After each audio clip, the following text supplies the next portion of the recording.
All right, let's dive right in. Today, we're digging into a really interesting survey that looked at almost 900 brand new drivers, all recent graduates from a driving school. We're going to see just how much of a difference that training actually makes out on the road. And believe me, the results are pretty surprising. So let's get to it. So I'm going to start with just one number, 96.7%. Now, take a guess. What do you think that represents?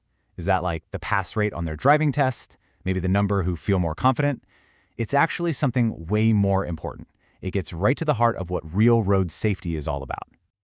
So that 96.7%, that's a number the researchers call the safe fault rate. Sounds a bit technical, I know, but to really get why this is such a big deal, we got to unpack what that term actually means. And here's why this is so clever. This isn't just about whether or not you got into a collision. It's a much smarter way to look at safety. It counts all the drivers who had zero incidents, of course, but, and this is the key part, it also includes drivers who might have been in a collision but where it wasn't their fault. It's a fantastic way to measure if you're driving responsibly and defensively in the real world. Okay, so here's what that 96.7% looks like when you slice it up. A massive 92.1%. The huge majority of these new drivers had no collisions at all. Zero. Then you've got another 4.7% who were in an accident, but they weren't the one who caused it. You add those two together, and it means only this tiny little sliver, just 3.3%, were actually at fault for a collision. For new drivers, that number is incredibly low. But here's where the story gets even more compelling. These amazing results, they weren't from a bunch of seasoned 40-year-old drivers. Nope.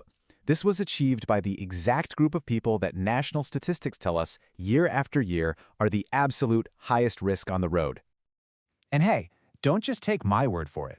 The report itself puts it perfectly. The program isn't just getting good results in a vacuum. It's getting these results with the very drivers, teenagers, young adults, who are statistically the most likely to get into a crash. And if we break it down by age, wow, the trend is crystal clear. For 16 and 17-year-olds, the safe fault rate is almost 97%. It stays incredibly high for the 18 and 19-year-olds, over 93%. And then, get this, for everyone in the sample aged 20 and up, a perfect 100% were safe fault. That is just a remarkable performance during what are supposed to be the riskiest years of driving. So up to now, we've been talking about what you could call passive safety, basically not being the cause of an accident. But the survey dug deeper. It looked at something way more active. Were these new drivers actually using their skills to prevent collisions before they even had a chance to happen? And the answer? A huge, resounding yes. More than half, almost 57% of all the graduates, said that they specifically used a skill they learned in training to actively dodge a collision out on the road. That's a total game changer. It's shifting from just playing defense to playing offense, all in the name of safety. And the data totally backs this up. The researchers came up with this habit index, which basically scored drivers on how often they used key safety habits. And the result? Well, the drivers who had zero collisions had a clearly higher average habit score than those who had been in any kind of collision. The bottom line is simple. Good habits lead to good outcomes. It's right there in the numbers. Okay, but the survey also found something else, a single behavior that acts like a massive, flashing red light. It turned out to be the single biggest predictor that a driver's risk of a collision was about to go through the roof. So what do you think it is? Age? Driving at night? Maybe a lack of confidence? Well, the data pointed to something way more concrete, something that actually shows up on your official driving record. The answer is getting a traffic ticket.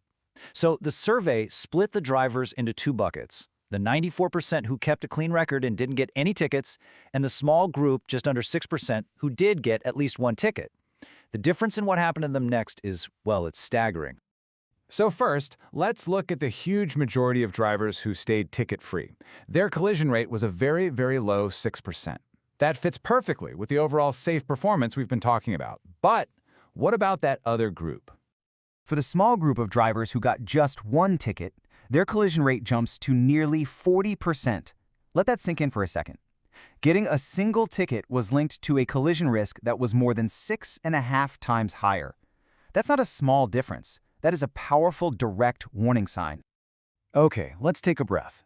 We've looked at the overall safety rate, how these drivers do in their riskiest years, their proactive skills, and that huge red flag of getting a traffic ticket. Let's step back for a second and just pull all the big takeaways together. So when you put it all together, the picture is pretty clear. An overwhelming majority of these trained drivers, 96.7% of them, were driving safely, even the super high-risk teenage drivers.